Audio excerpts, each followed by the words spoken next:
السلام عليكم ورحمة الله وبركاته. أعوذ بالله من الشيطان الرجيم. بسم الله الرحمن الرحيم. صلى الله وسلم عليك يا سيدي ويا مولاي يا رسول الله.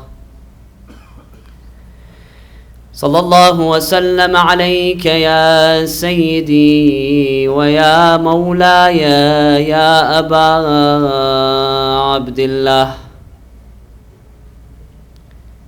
يا غريب يا مظلوم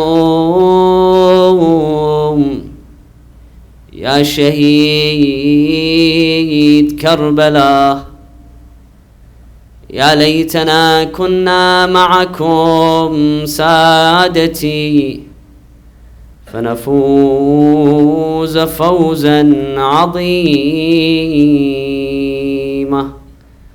قال الله تعالى في محكم كتابه الكريم: بسم الله الرحمن الرحيم. ولا تركنوا إلى الذين ظلموا فتمسكم النار وما لكم من دون الله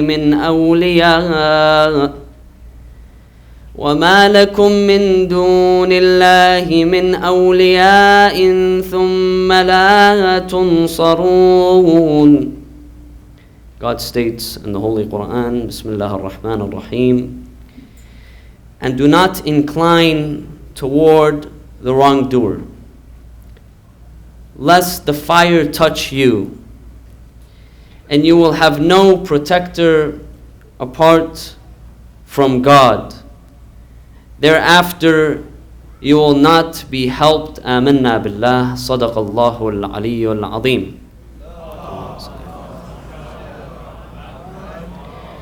Once again, let us enliven our hearts, our minds, and our gathering with the remembrance of the Holy Prophet and his purified progeny. Sallu ala Muhammadin wa ali Muhammad. Allahumma salli ala Muhammad. Despite the paramount effects of the Ashura episode on the sensibilities, on the minds and hearts of Muslims throughout history, over the course of Islamic history, despite the huge effects of this episode on Muslims, today we sometimes see some devastating attempts by some Sunnis and Shi'is to reduce Imam Husayn, to restrict Imam Husayn to a symbol of Shi'ism. Imam Husayn alayhi salam is reduced by some. He is restricted by some through various means, through sensationalist means, through reductionism. So, for example, we find that some Shi'is are quite possessive of Imam Husayn. They claim Imam Husayn as their own, and they do so sometimes especially at the expense of other Muslims. They consider Imam Husayn to be theirs and theirs alone. He does not belong to other Muslims of other persuasions or schools of thought. And some even go further than this, to blame Sunnis for what happened on the day of Ashura. They point the finger of blame, and they say it is the Sunnis who killed Imam Husayn on the day of Ashura, and that Yazid represents Sunnism.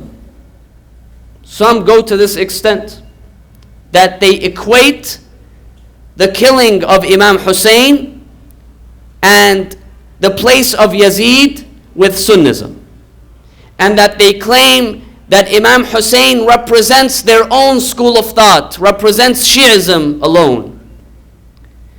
On the other hand, we have some Sunnis who consider Ashura to be strictly a Shi'i affair. The commemoration of Ashura, the commemoration of Imam Husayn alayhi salam, to be specific and restricted to Shi'ism. And so sometimes we find that there are many Sunnis who themselves, they do not commemorate Ashura. They do not remember Imam Husayn. They give no time or effort to commemorating this event and to commemorating the values and the objectives of this event. And they expect other Sunnis also to do the same. Sometimes they are astonished when they see other Sunnis commemorating Ashura and commemorating Imam Husayn. And some of them go even further than this to blame the Shi'is for the massacre of Karbala. I've heard this often, this argument often, that those to blame for the massacre of Ashura in Karbala, the killing of the grandson of the Prophet, were the Shia themselves. The followers of Ali ibn Abi Talib themselves, they are the ones who betrayed Imam Husayn, and they are the ones who killed Imam Husayn. Some go further and suggest that Imam Husayn was killed by the sword of his grandfather. That they thus reduce him and they restrict Imam Husayn alayhi salam. And so, knowingly or unknowingly, proponents, adherents of various schools, be it Sunni or Shi'i, we find that each attempts to reduce Imam Husayn alayhi salam. They attempt to reduce Ashura, and thus it must be firmly stated and restated that we should never succumb to the false and the ignorant and dangerous attempts to reduce Imam Husayn alayhi salam, the glorious status of Imam Husayn, and the sublime values that he represents. We should not surrender to these efforts. We should not be misinformed and misguided to think that Imam Husayn only belongs to one school of thought or one tradition within Islam. In fact, Imam Husayn belongs not just to all of the Muslims, but he belongs to all of humanity. Imam Husayn belongs to all of humanity. The lessons that we take from the Ashura episode, from the movement of Imam Husayn, those values, they are lessons and values for all. Imam Husayn represents all those who are freedom loving, all those who are justice seeking, anyone who yearns for freedom. Freedoms from the shackles of tyranny, freedoms, the shackles of indecency. All those who seek justice against injustice and oppression and all that is wrong, they seek inspiration from Imam Husayn.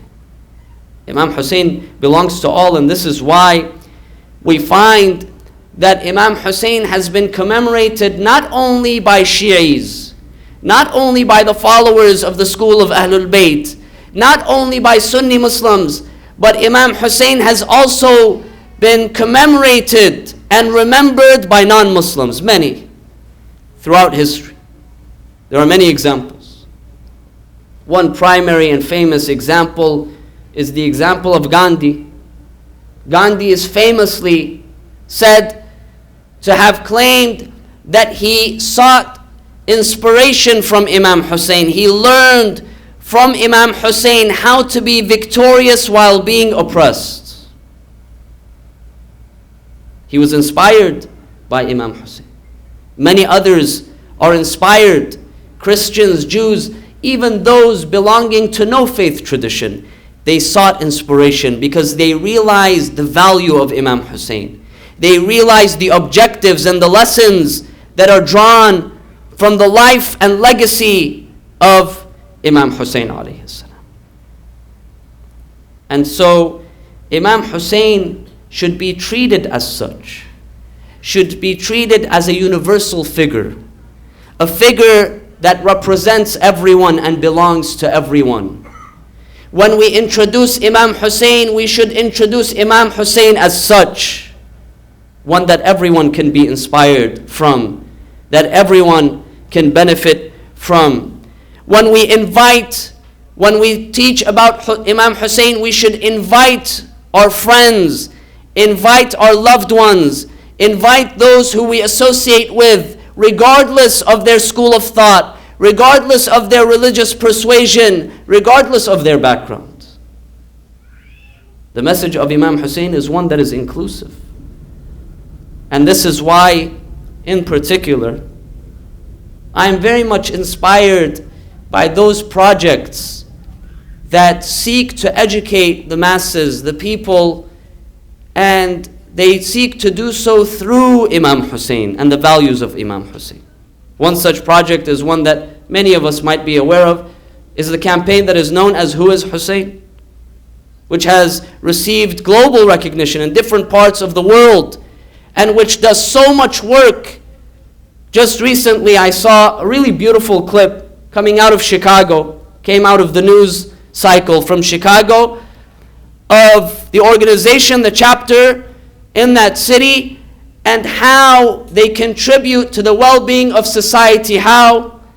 By providing school supplies for children, those who are in need, those who cannot afford school supplies. We all know this is important, right? Every year, at the beginning of the school year, it's expected that the children, students, they go and they stock up on school supplies, sometimes all sorts, right? They want 12 glue sticks, right? They want, 17 notebooks. All of these things, it's expected, and it's kind of exciting. If you think about it, it's exciting. Of course, from the perspective of the children, not from the perspective of the parents, because they have to spend a lot of money on it, right? But it's something that's expected. Some are not able.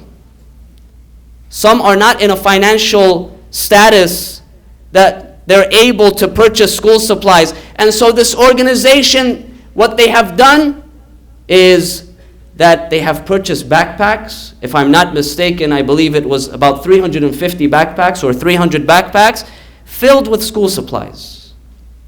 And it was distributed to those children and those families who are in need. This is the message of Imam Husayn.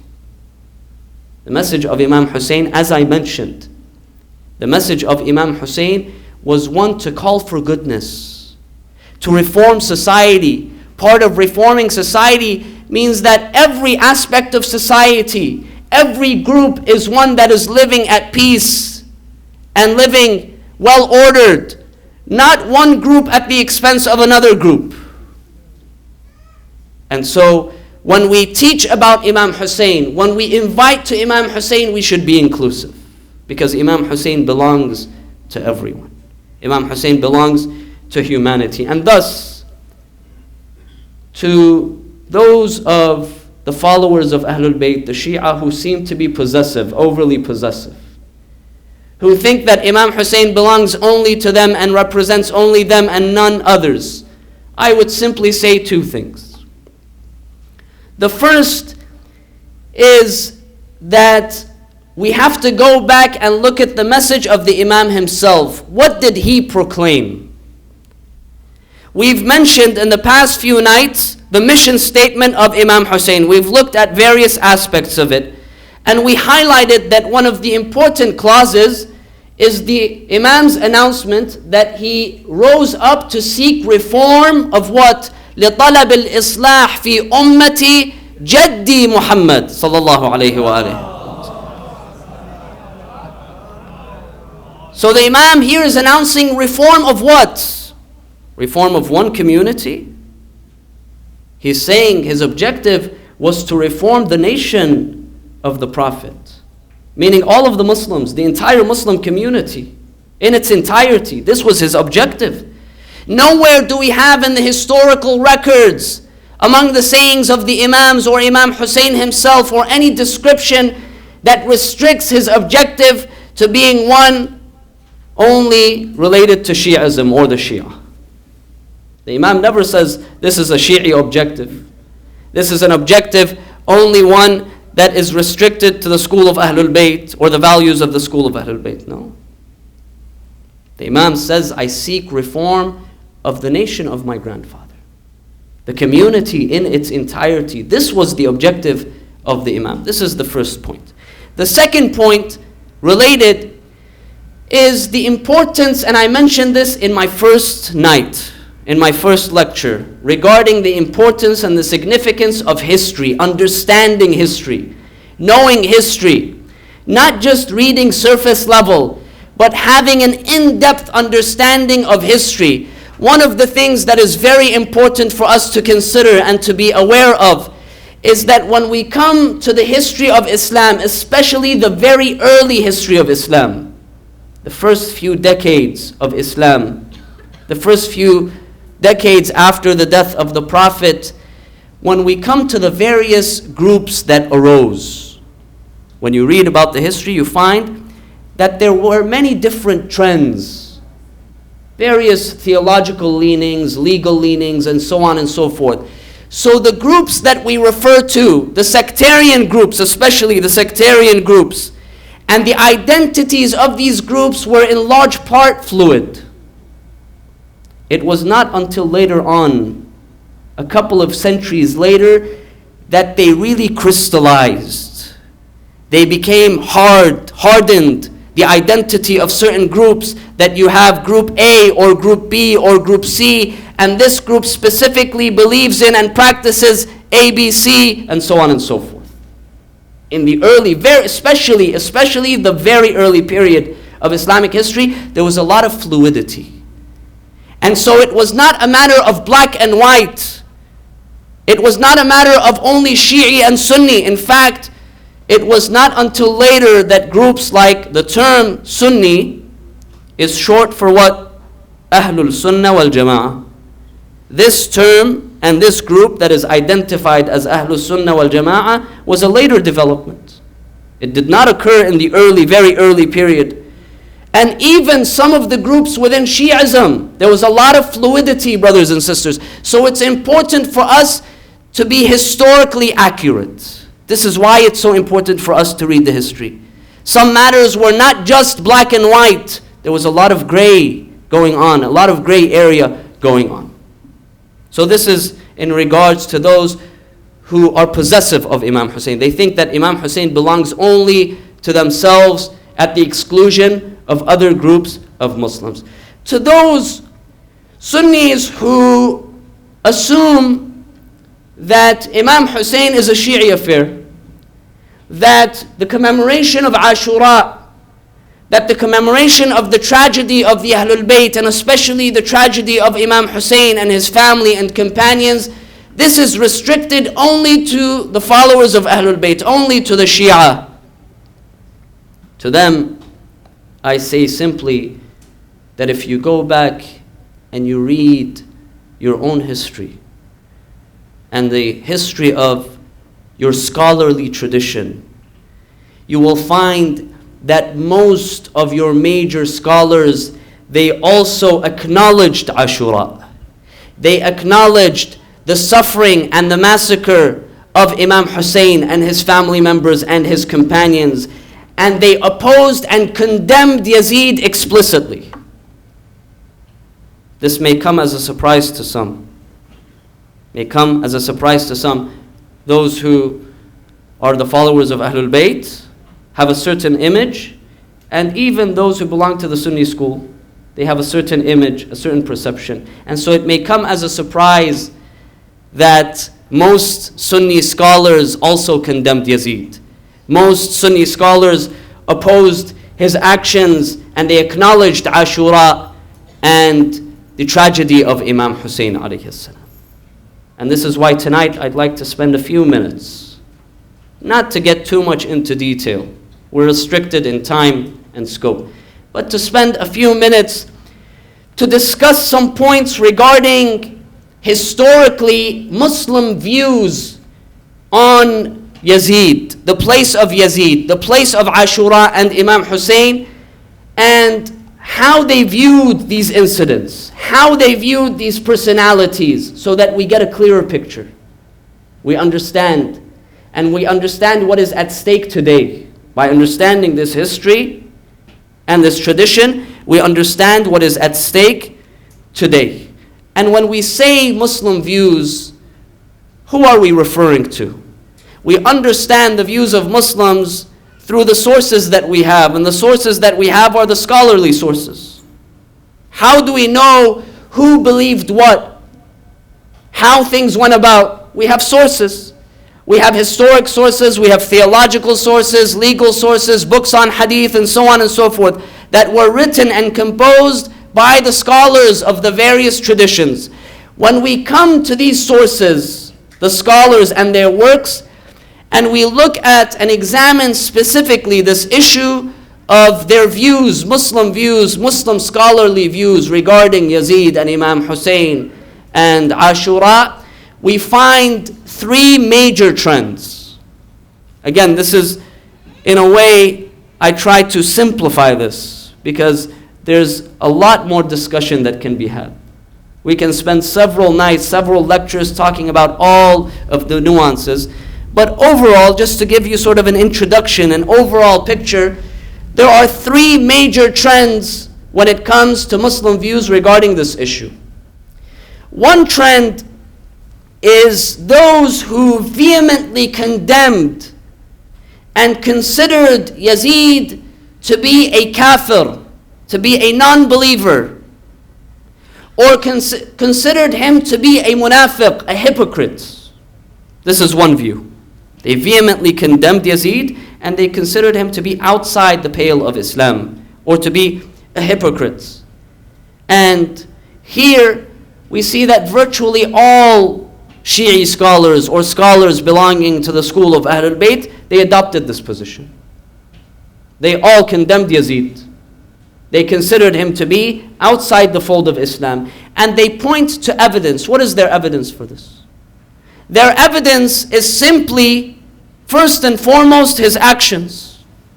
That when you go back and you study the sources, the historical records, the books of hadith and so on, the biographies, that they tell us that Yazid was an indecent and immoral person. That he performed all sorts of indecent acts. But that also he engaged in major crimes. And among these crimes was the massacre, the order to massacre Imam Husayn and his family members and companions. Number one. Number two, to place a siege. He directly ordered that a siege be placed on the city of Medina. This was after Ashura. On the city of Medina, it's known as Waq'at al-Harra, where a siege was placed for several days, and the army of Yazid, they entered into the city of Medina, and they raped, and they pillaged, and they killed, and they tortured. This is number two. And number three, his order of his army to proceed to Mecca, to the holy mosque, Al-Masjid al-Haram, to attack the holy mosque, because in the holy mosque was Abdullah ibn Zubayr, who also had resisted Yazid. These three major events, they took place during the reign of Yazid. Yazid reigned for how long? How long? 3 years. He was caliph, he was ruler for 3 years. In these 3 years, his reign began with the massacre of Imam Husayn, and then proceeded to Medina, and proceeded to Mecca. These were major crimes. So they point to this. They say that his actions, his direct involvement in these heinous crimes, it proves that he had absolutely no relationship to Islam or Islamic teachings.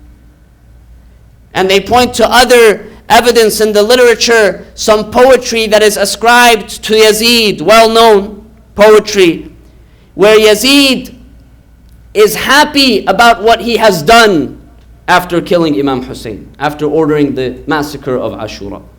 He's happy.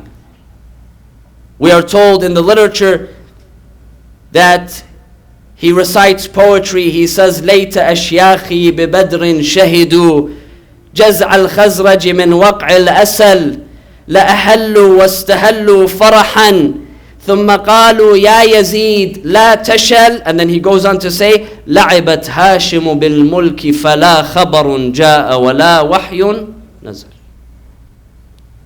He says, I wish my forefathers, my ancestors from Al-Badr, the battle of Badr. Who was in the battle of Badr? Who participated? The battle of Badr was the first battle that took place after the Prophet migrated from Mecca to Medina. The first battle that took place between the Muslims and the pagans, Quraysh. Leading the pagans was whom? Who was leading the pagans? Abu Sufyan. Abu Sufyan is the grandfather of Yazid. Yazid, the son of Muawiyah, the grandson of Abu Sufyan. He says, I wish my forefathers, my ancestors, my family members who were there in Badr, who were killed by the Holy Prophet, by Amir al-Mu'mineen, Ali ibn Abi Talib, by the early Muslims, the companions. I wish they were here, now, present. They witnessed what I've accomplished, what I've done. لَأَهَلُّوا وَاسْتَهَلُّوا فَرَحًا. They would have been delighted. They would have been very happy to see what I have done. And they would have prayed for me. What? They would have prayed for me and said, oh Yazid, may you be protected. La tashal, meaning what? Literally it means may your hand never be paralyzed. May you never be paralyzed. And then he goes on to say, لَعِبَتْ هَاشِمُ بِالْمُلْكِ فَلَا خَبَرٌ جَاءَ وَلَا وَحْيٌ نَزَلَ. That Hashim, Banu Hashim, which is the clan of the Holy Prophet and the Ahlul Bayt, that they deceived everyone.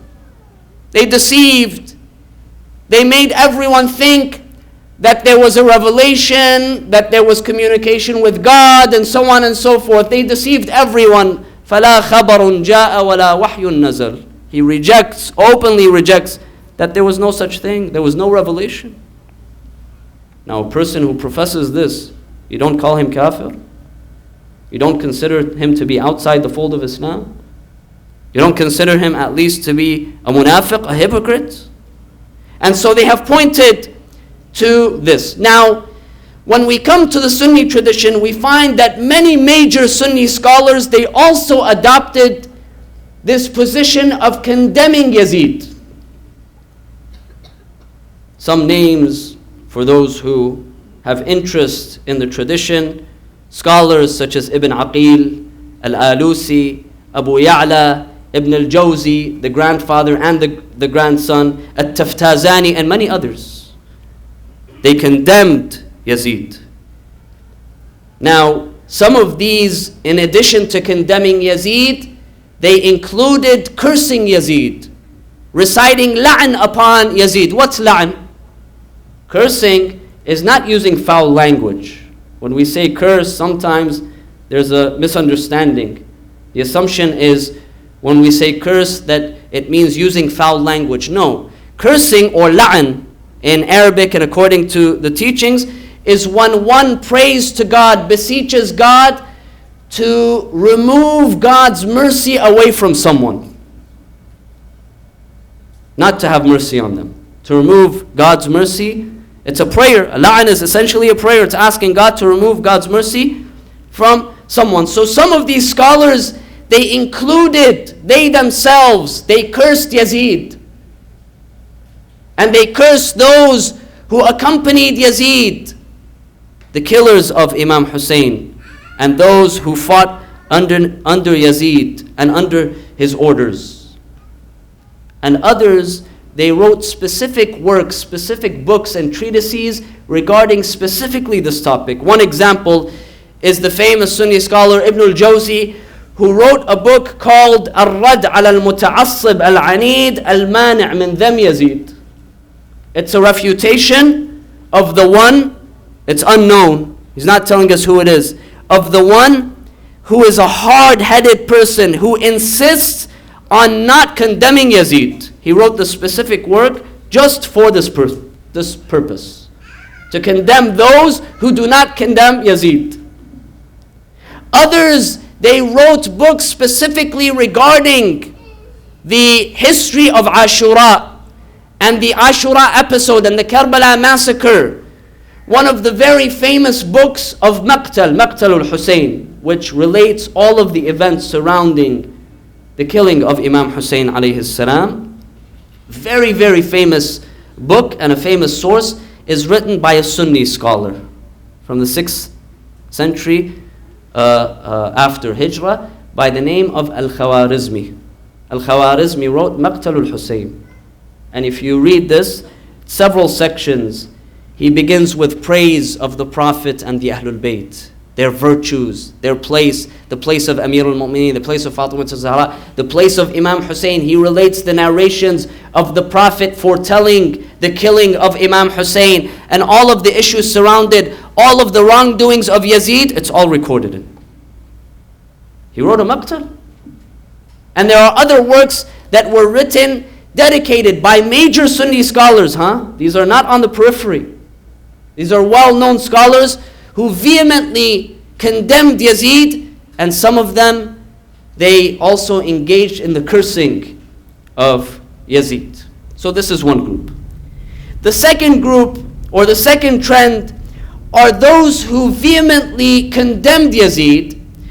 They criminalized Yazid, but they stopped short of considering him a kafir or a munafiq and or cursing him. They were not happy with his actions. They condemned his actions.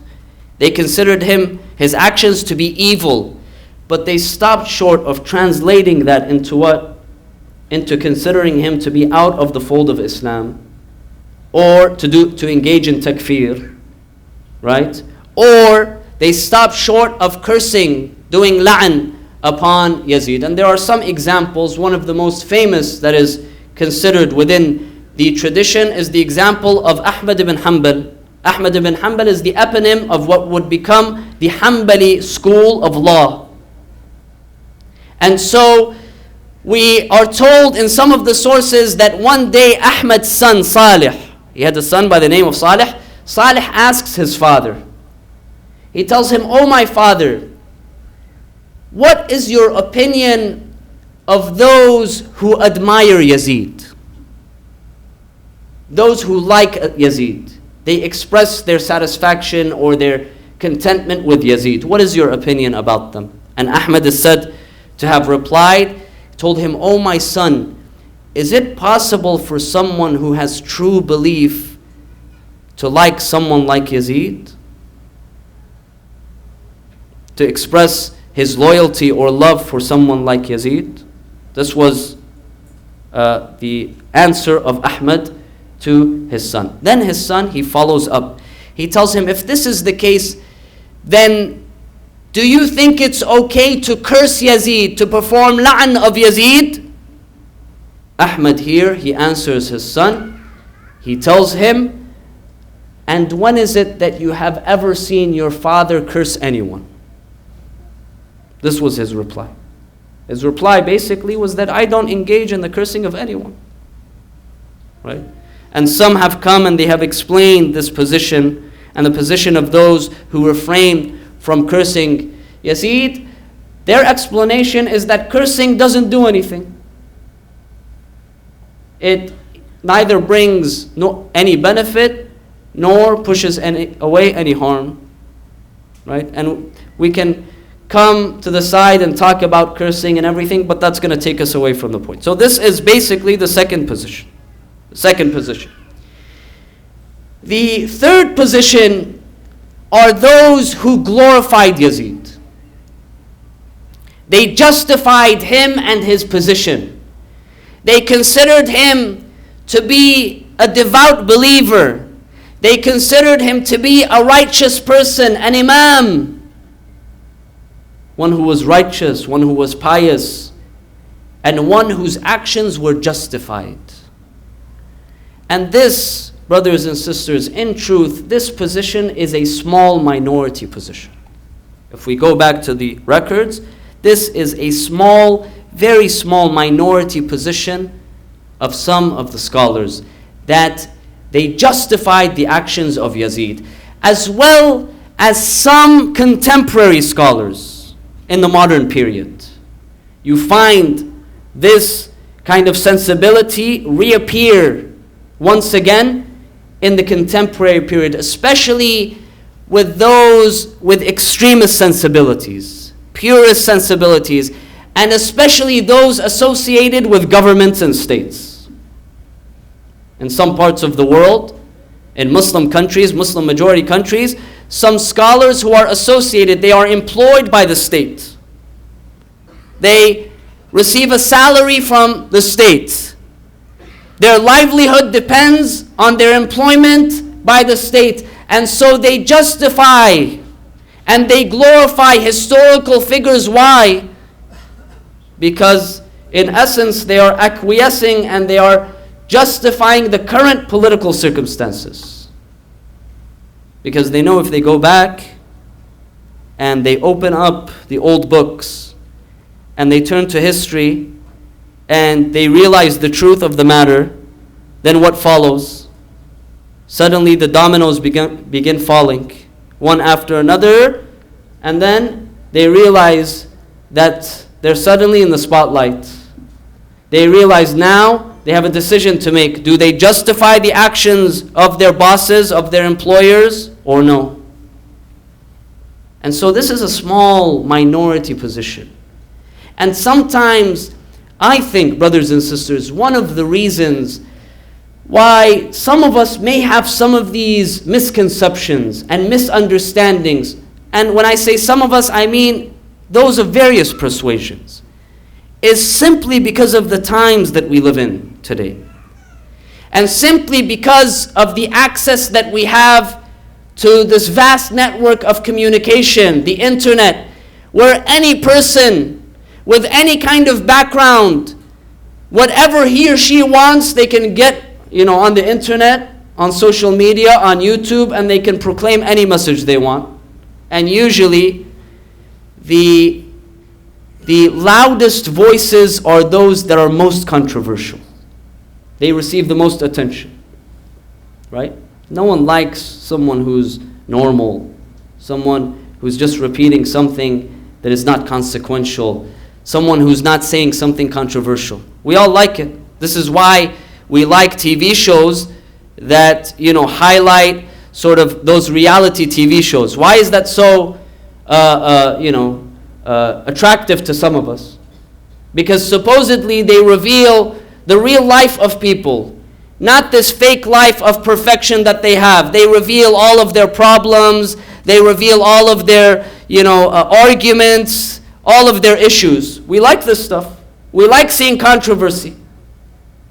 And so some of those who are most controversial, but they don't necessarily represent the mainstream view, they receive the most attention. And this influences many of us, those who spend their time listening to lectures, listening to things on the internet. Sometimes it is more likely than not that you will hear things that are controversial, more likely than not.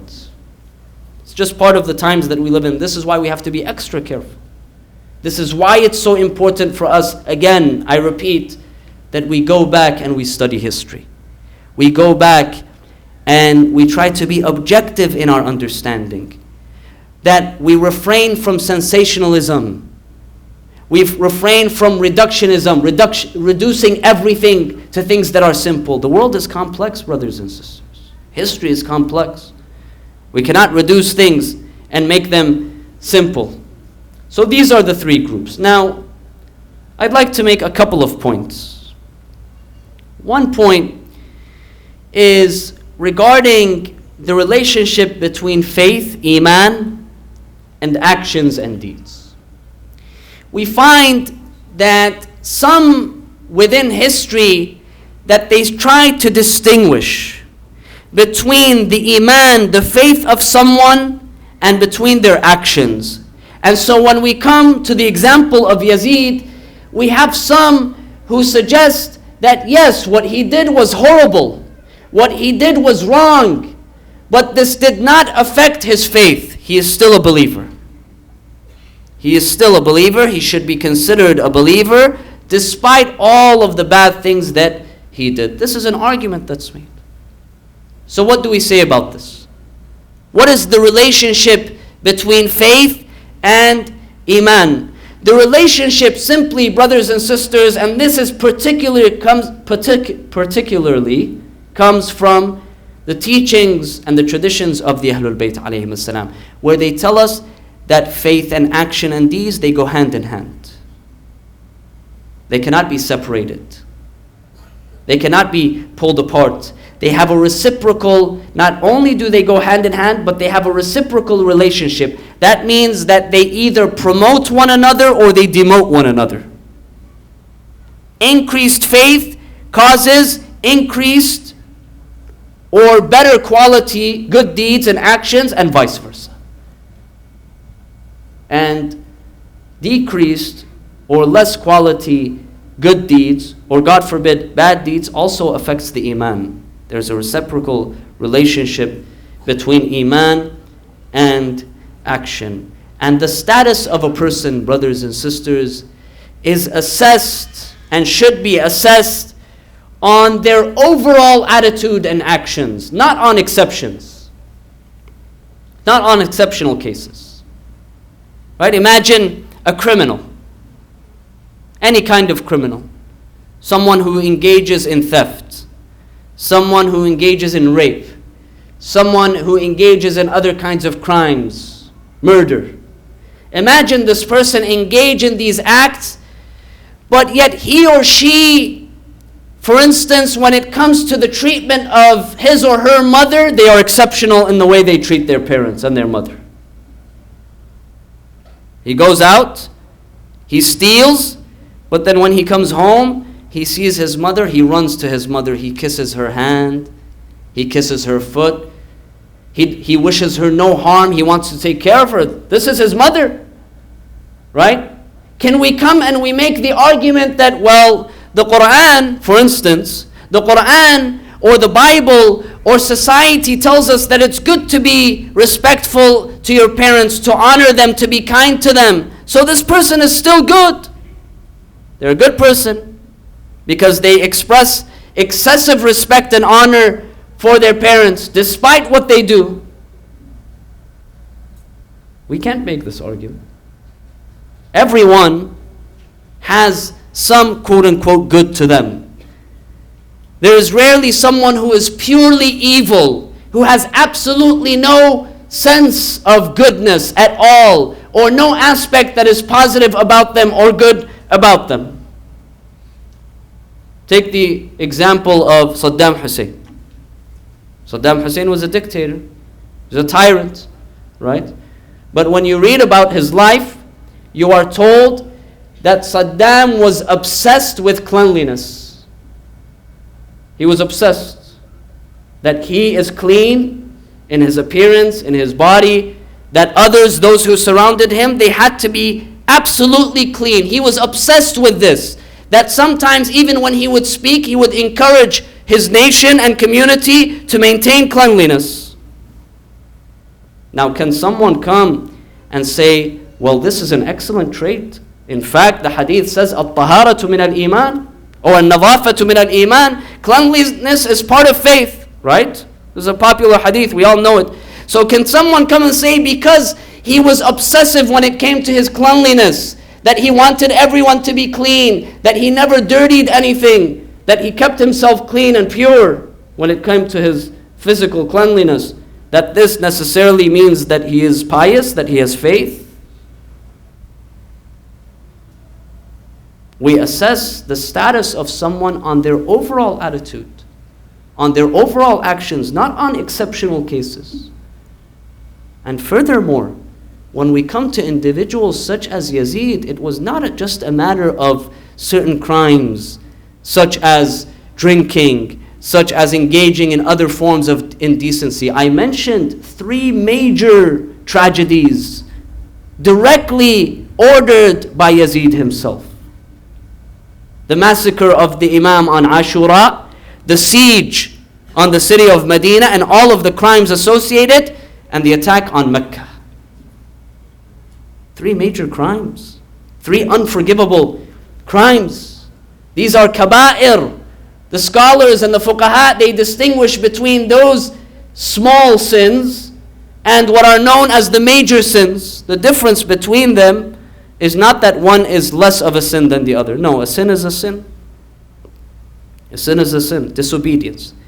Yet, when it comes to how God treats us, when it comes to the level and the amount of God's mercy and forgiveness towards those who commit minor sins versus major, there's a difference in the traditions.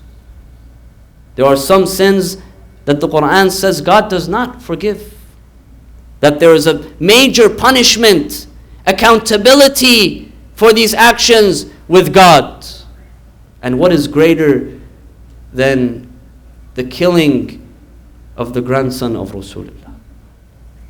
What is greater than the killing of the master of the youth of paradise, Sayyid Shababi Ahlul Jannah?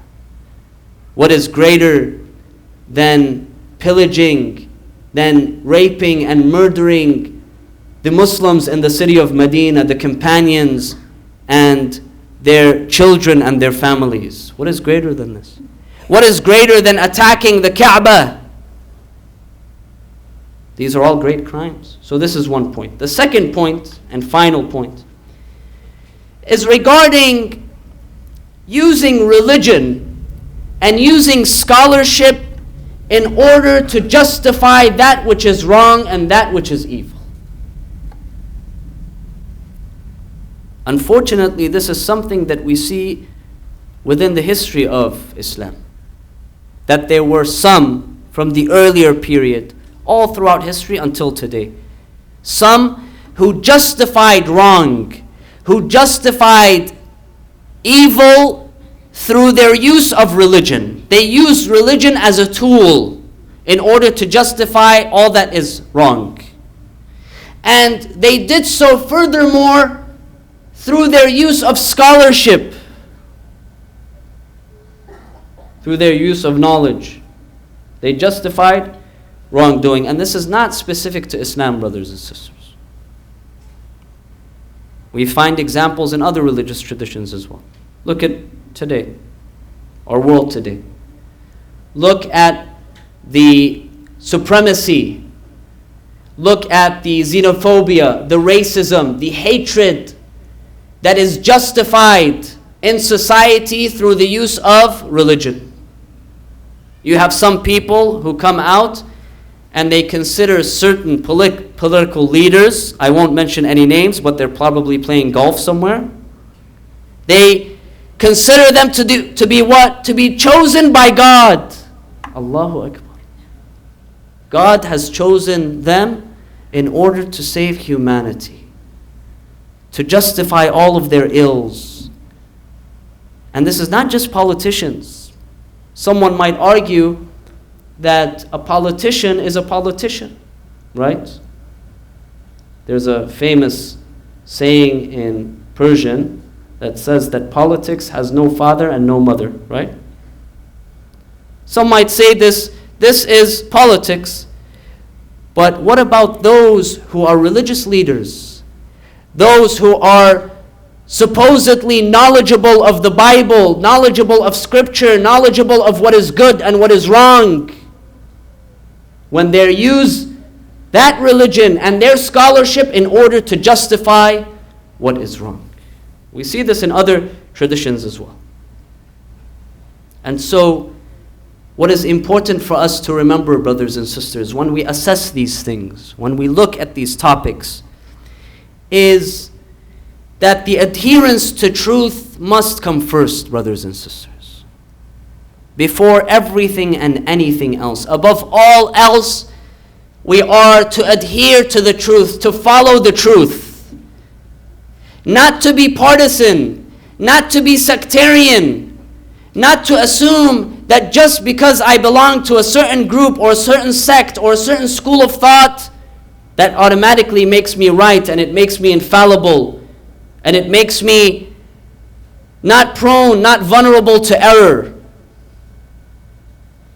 We are encouraged and we are mandated to follow the truth. And this is why Imam Ali alayhi salam, he gives us a very beautiful picture. He says, if you want to know the truth, do not follow the people, follow the truth itself. The truth is not known through people, through what they do or what they do not do. The truth is there. There are those who follow the truth, there are those who do not. And so we are mandated to follow the truth in all cases and at all costs. And the other point is to avoid oppression at all costs. To distance ourselves away. Not only not to engage. Of course, this comes first and foremost. That we should not oppress others. We should not harm others. And when we talk about oppression, we're not talking about just the big things, that we steal from people, that we hurt people, that we abuse people. But even in the way that we interact with one another. The way that I interact with my spouse. The way I interact with my children. The way I interact with my parents, with my family, with the community, with friends, with strangers. That I do not harm someone. I do not oppress someone. I do not be a source of injustice towards anyone or anything. Extend it to other realms of our life, even when it comes to our environment, brothers and sisters. How much injustice and oppression do we put upon our environment, upon this planet that Allah subhanahu wa ta'ala has given us? So it's important for us to distance ourselves, not only to not engage in direct acts of oppression or injustice, but to distance ourselves from those who do. And this is why the Quran says, وَلَا تَرْكَنُوا إِلَى الَّذِينَ ظَلَمُوا. Do not incline towards them. Do not move towards them. Do not associate yourself with them. Why? Because you risk that you will be touched by the fire. What awaits them will also include you. This is what the Quran tells us. فَتَمَسَّكُمُ النَّارِ. You will be held accountable if you incline towards them. Now, unfortunately, what we end up seeing is that some of these attitudes, despite the scholarship and those positions that vehemently condemned Yazid, the same was not maintained to his father Muawiyah.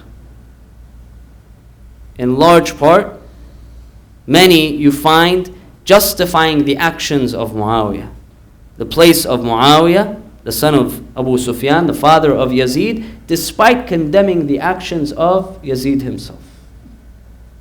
But when we come to the history, we find that Muawiyah was also not innocent. Muawiyah was guilty of many crimes. Look at the way that he dealt with Imam Ali alayhi salam. Just a simple question. Simple question. After the death of Uthman ibn Affan, who did the Muslims turn to as their leader, as their guardian, as their Khalifa? They turned to Amir al-Mu'mineen. They turned to Imam Ali alayhi salam. In a period of less than 5 years, Imam Ali only reigned as caliph for 5 years. In this period, 3 groups, they revolted against Imam Ali alayhi salam. The first of these groups is whom? Who? Who is the first? Huh? No, not the Khawarij. Muawiyah. He comes and he stands up. He revolts against the authority of his time, the Khalifa of his time, the Imam of his time. He revolts against him. This is no small act. This causes division. This causes death and destruction. This is no small act. This is during the period of Imam Ali. After Imam Ali is assassinated, how does he deal with Imam Hassan? He betrays the Imam. The Imam shows his courage and wisdom by engaging in a peace treaty to secure the lives and the blood of the Muslims. After so many have been killed and massacred, the Imam understands that his position is to secure the lives. His responsibility is to secure the lives of the Muslims. So he makes a peace treaty with Muawiyah. What does Muawiyah do? He betrays. He betrays. He betrays the Muslims and he betrays the Imam. And many sources, they tell us that Muawiyah then engaged in another crime, and that was his involvement in the poisoning and the assassination of Imam Hassan. That he made a promise to the Imam's wife, Ju'da, that if she were to assassinate, to poison her husband, that what would be the reward for this? That she would be married to Yazid. Allahu Akbar. What a beautiful reward. But what did he end up doing? The sources, they tell us that after Ju'da poisoned Imam al-Hassan and he was martyred, that Ju'da, she came to Muawiyah. She wants to collect her prize. Muawiyah told her, "You think I'm crazy? You want me to give you my son so that you do to him what you did to your former husband, your ex-husband?" And so those days came where Imam Hassan alayhi salam and Imam Husayn, they were together. This was after the death of their grandfather. It was after the martyrdom of Imam Ali. It was after the martyrdom before them of Fatima al-Zahra. And a time where they stood alone. These two brothers who were raised in the same household, who were raised together, who were raised with the Prophet, whom the Prophet would take and he would place one on one side of his lap, the other on the other side of his lap.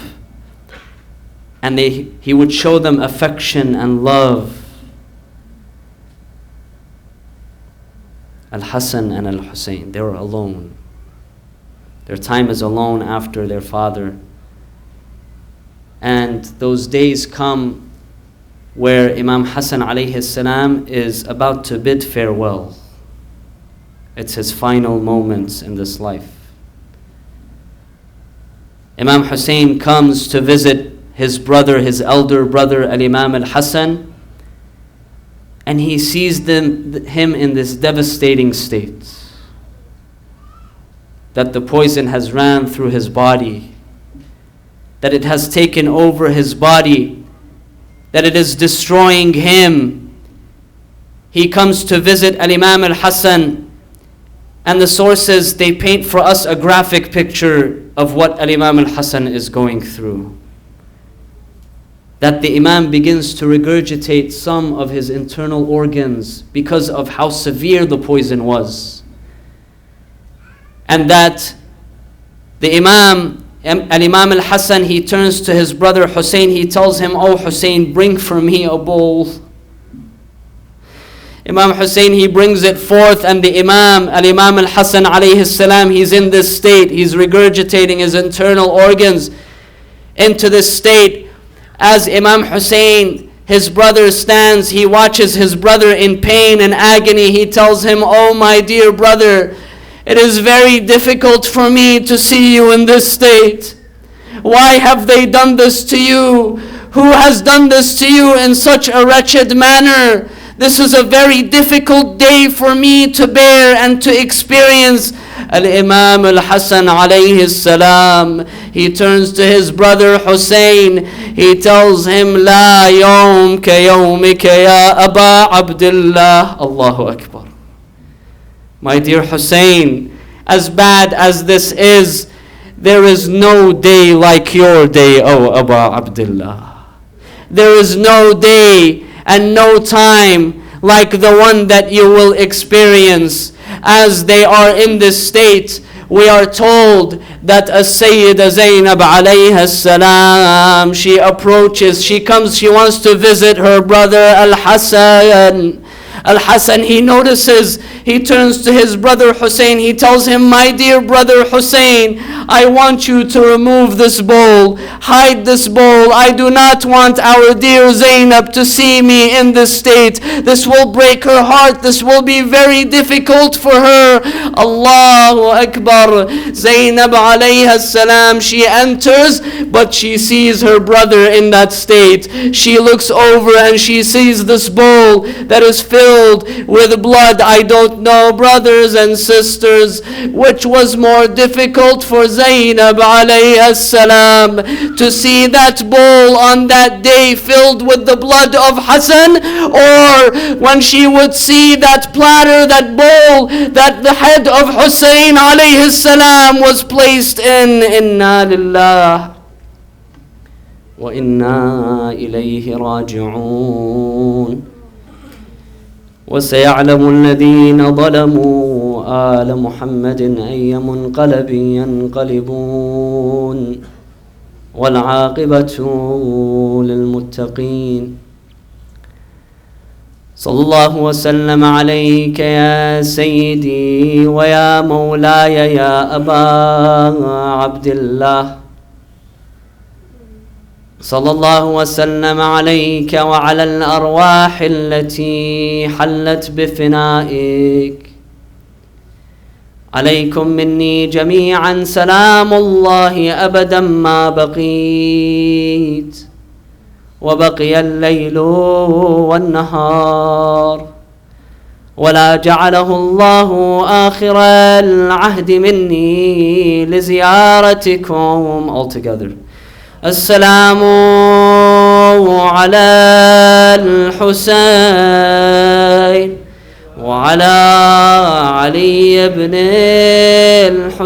الحسين وعلى أولاد الحسين وعلى أصحاب الحسين. السلام عليكم جميعا ورحمة الله وبركاته. وإلى أرواح المؤمنين والمؤمنات نهدي جميعا ثواب سورة الفاتحة مع الصلوات.